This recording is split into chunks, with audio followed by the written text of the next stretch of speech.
नमस्कार दोस्तों, welcome back to my channel friends. मैं आप सबका अपने चैनल स्टॉक्स फॉर लाइफ पे बहुत स्वागत करता हूं। Welcome to Stefel family.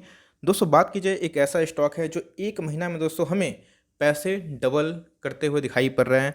दोस्तों, बात की जाए इसको लेके मार्केट में बहुत बज़ चल रहा है। स्मॉल कैप कंपनी है, मेरे कानों तक आई। ऑफ कोर्स तो मैं ये मार्केट ट्रैक करता हूँ, लेकिन इसको मैंने अपडेट नहीं किया था। तो क्या करें, बाई करें ना करें। जी हाँ दोस्तों, एक ऐसी कंपनी है जो ग्लास लाइन मैन्युफैक्चर में काम करती है। छोटी सी कंपनी है, लेकिन दोस्तों क्या ये पोटेंशियल मल्टीप्लाई कर रखती है।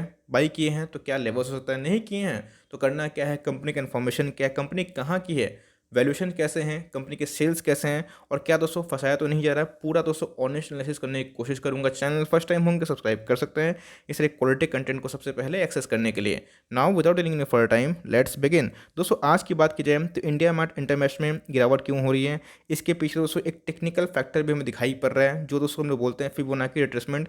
आपके लाइफ में बहुत काम आएगा। नहीं देखी इस वीडियो को, रिक्वेस्ट करता हूँ जाकर जरूर देखें।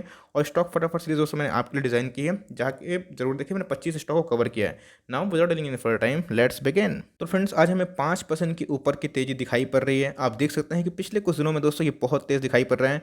तकरीबन 9 फेब की बात की जाए तो इसका बॉटम दिखाई पड़ रहा था कितना, तकरीबन दोस्तों 1300 के लगभग। अभी की बात की जाए तो 2800-2900 का स्टॉक हो चुका है। मतलब 93% का रिटर्न हमें देखने को मिल रहा है महज एक महीने में। एक साल के बारे में डिस्कस करूँ तो फ्रेंड्स, एक साल में आप देख सकते हैं कंपनी की परफॉर्मेंस कितना का स्टॉक हुआ करता है, 433। उसके बाद गजब की तेजी हमें देखने को मिल रही है, 281% रिटर्न देखने को मिल रहा है तकरीबन एक साल में। अप्रैल 20 की बात की जाए और दोस्तों अभी की बात की जाए मार्च की, तकरीबन 1 लाख को बनाए हैं, 3 लाख से भी ज़्यादा। और आप समझ सकते हैं कंपनी के अंदर बहुत तेज़ी दिखाई पड़ रही है। कंपनी ने एकदम झक्कास ब्रेकआउट दिया था। ऑल टाइम हाई की बात की जाए तो कंपनी ने बनाया है दोस्तों मल्टी बैगर रिटर्न, 20 रुपये का स्टॉक था। और आप देख सकते हैं कि अभी जो रैली आई है दोस्तों वो बहुत ही ट्रिमेंडस है, इंटेंस है। इसके पीछे क्या वजह है, करना क्या है, कंपनी के प्रमोटर्स कैसे हैं, और क्या दोस्तों इधर पे एक ट्रैप लग रहा है। तो गाइस, आपने देखा कि एक साल में कंपनी ने कितना अच्छा रिटर्न दिया है। तो रिटर्न को छोड़िए, वो बाई प्रोडक्ट होता है किसका, फंडामेंटल का। फंडामेंटल कैसा है ये देखना बहुत ही इंपॉर्टेंट है। तो दोस्तों बात की जाए कंपनी के मार्केट कैप की, 4000 करोड़ के नीचे की मार्केट कैप दिखाई पड़ती है। इसका मतलब कंपनी एक छोटी सी कंपनी, इस बात का ध्यान रखिएगा।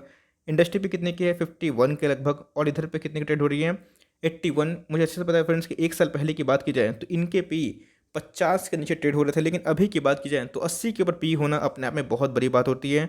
और दोस्तों देख सकते हैं कि इतना ऑल टाइम हाई पे, इवन आज भी इसने अपने ऑल टाइम हाई को हिट किया है, लेकिन 70% से ऊपर आज के दिन हमें डिलीवरीज देखने को मिल जा रही है। गाइस, इंटरेस्टिंग बात तो इधर पे ये है, आप देख सकते हैं कि मार्केट में जब ट्रेडिंग होती है तो उसमें फ्री फ्लोट शेयर का बहुत बड़ा भूमिका होता है। दोस्तों फ्री फ्लोट शेयर क्या होते हैं, जो ट्रेडिंग के लिए अवेलेबल होते हैं। जनरली दोस्तों ट्रेडिंग के लिए अवेलेबल कौन से शेयर होते हैं, एफ प्रमोटर अपने शेयर को जल्दी बेचते नहीं हैं, उनको लाना होता है तो QIP लाते हैं, OFS लाते हैं। तो आप देख सकते हैं कंपनी में दोस्तों अपने प्रोमोटर ने अपने स्टेक को 25% बढ़ा लिए थे, जो अपने आप में ही बहुत बड़ी बात होती है।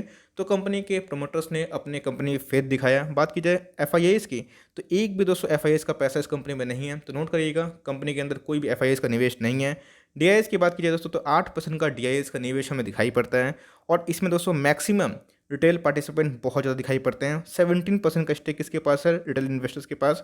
और आप देख सकते हैं कि इंश्योरेंस कंपनी का फ्रेंड्स इस कंपनी में अभी तक कोई निवेश नहीं है।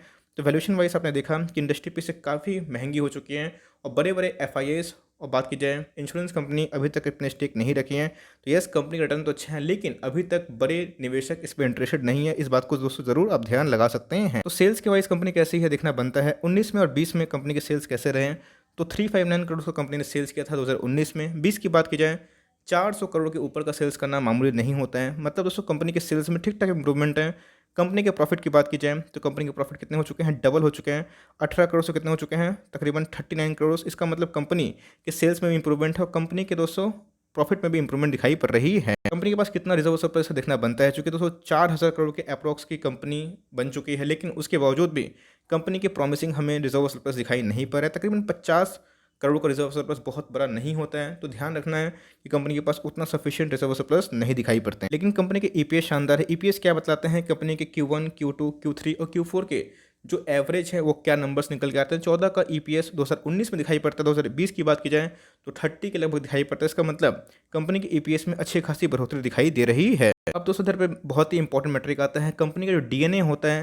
मैं आपको समझाने की कोशिश करता हूँ। कोई भी कंपनी को चेस करिएगा तो देखना बनता है क्या कंपनी प्रॉमिसिंग है, कंपनी ग्रोथ कर सकती है। तो कंपनी के ROE की बात की जाए, रिटर्न ऑन इक्विटी की, तो बहुत ही शानदार दिखाई पड़ता है। 20 से ऊपर स्मॉल कैप के लिए अच्छा माना जाता है। इसके 60 के हैं। ROC कितने की है, 50 के लगभग है। और इधर पे कंपनी के ऊपर कर्जा है। जी हाँ दोस्तों, कंपनी के ऊपर एक से ज़्यादा कर्जा है, मीन्स 1.32, मतलब उनके इक्विटी के अगेंस्ट में उनके ऊपर बहुत ही ज़्यादा कर्जा है। इस बात का ध्यान रखिए। लेकिन अच्छी बात तो यह है कर्जा कम हुआ है, लेकिन जिनको कर्जे वाले कंपनी पसंद नहीं है क्लियर कट अवॉइड कर सकते हैं। लेकिन इधर पे एक रिस्क एसोसिएट है, वो बताना बहुत ही इंपॉर्टेंट है, क्योंकि 1 पॉइंट के ऊपर मीन्स अगर हमें डेट टू इक्विटी देखने को मिलता है वो एक रिस्क की कैटेगरी पे आ जाता है। तो भाई कंपनी के इतने जो शेयर प्राइस में रिफ्लेक्शन क्यों देखने को मिल रहे हैं, बिकॉज आप देख सकते हैं कंपनी ने 81 करोड़ का सेल किया था 17 में, 97 करोड़ का सेल किया 18 में, 19 में और 20 में। आप देख सकते हैं कंपनी के सेल्स 100 करोड़ से कितने हो चुके थे, 362 करोड़, अभी कितने हो चुके हैं 492 करोड़। मतलब कंपनी को अच्छे खासे कॉन्ट्रैक्ट मिले। इसीलिए दोस्तों मैंने देखा कि कंपनी ने क्या किया था, अपने जो प्रोमोटर है उनकी स्टेक को बढ़ा लिया था। तो इधर पे बात की जाए तो कंपनी के मतलब मोर और लेस फंडामेंटल ठीक ठाक दिखाई पड़ रहे हैं। एक डेट इशू है, बड़े निवेशक नहीं हैं, इस बात का दोस्तों ध्यान जरूर रख सकते हैं। तो कंपनी करती क्या है, जी हाँ दोस्तों, ग्लास लाइन मैन्युफैक्चर की अच्छी खासी कंपनी दिखाई पड़ती है। एक्चुअली ग्लास कोट कंपनी का नाम है। जी हाँ, बहुत रिक्वेस्ट आ रहा था कि सर इसके ऊपर कुछ एनालिसिस करिए।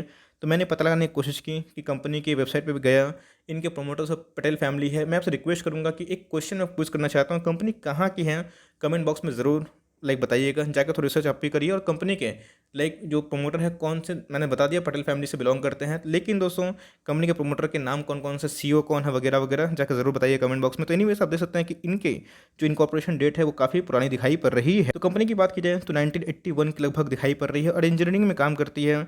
तो ग्लास लाइन मैन्युफैक्चरिंग में दोस्तों अच्छी खासी इनकी पकड़ दिखाई पड़ती है। लेकिन आपको पता है कि ग्लास लाइन मैन्युफैक्चरिंग का नाम याद आता है तो आपको एक ही नाम याद आता है, उसका नाम क्या है, जीएमएम फॉडलर। लेकिन जीएमएम फॉडलर में ओएफएस के बाद उस कंपनी में दोस्तों निवेश करने से बहुत लोगों को अब डर लगता है। तो बीच में दोस्तों कंपनी का जो शेयर प्राइस है जीएमएम फॉडलर का वो टूट चुका था, बिकॉज ओवर वैल्यूड हो चुका था। लेकिन दोस्तों इसमें अभी वैसा कोई बात दिखाई नहीं पड़ रहा है। तो अगर अभी निवेश करते हैं तो ध्यान रखिएगा, अपना स्टॉप लॉस लेके काम करिएगा। स्टॉप लॉस दोस्तों जनरली ये माना जाता है जब कोई स्टॉक बहुत ही मोमेंटम में होता है, तो अधिकतर दोस्तों 7 से 8% का एसएल एक अति उत्तम माना जाता है। लेकिन फ्रेश एंट्री की बात की जाए दोस्तों तो आपने देखा कि स्टॉक बहुत ज़्यादा चढ़ चुका है। अभी स्टॉक इधर से 2 गुना 3 गुना होगा तो ही आपको प्रॉफिट होगा, इस बात का ध्यान रखिए।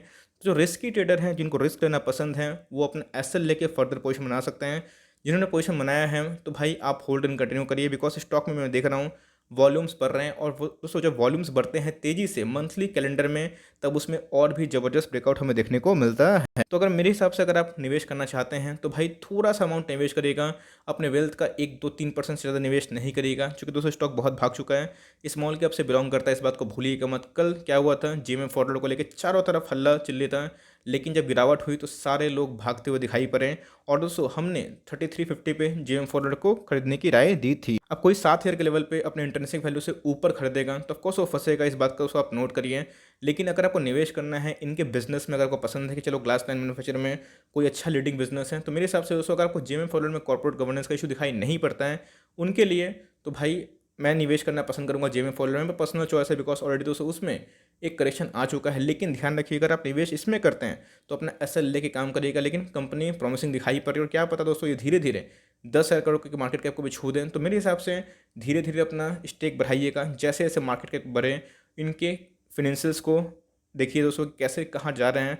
ऐसा नहीं कि बल्क में निवेश कर दें, भाई भाग गया तो आपकी नसीब अच्छी है, लेकिन अगर रिवर्स हो गया तो क्या। तो इस बात को ज़रूर नोट करिएगा कि हमें एक तेज़ी रैली देखने को मिल रही है, लेकिन कंपनी के प्रमोटर्स ने इस पर भरोसा दिखाया है, जो अपने आप में एक थम्स अप वाली बात होती है। तो मेरी नज़र दोस्तों एफआईएस पे रहेगी, और रहेगी कि भाई इसमें इंश्योरेंस कंपनी फर्दर क्या स्टेक लेते हैं। तो अगर आप जीएम फॉरवर्ड को कॉर्पोरेट गवर्नेंस इशू से नहीं देखते हैं तो जा सकते हैं उसको लेके। लेकिन अगर आपको लगता है कि नहीं भाई जीएम फॉरवर्ड को माइनस करना चाहिए तो एकदम शौक से कर सकते हैं। लेकिन अगर इसमें निवेश करते हैं तो अपना एसएल लेके काम करें, और एटलीस्ट दोस्तों मेरे हिसाब से अगर करेक्शन आता है, थोड़ा सा डिप आता है, तो ही घुसने की कोशिश करिएगा।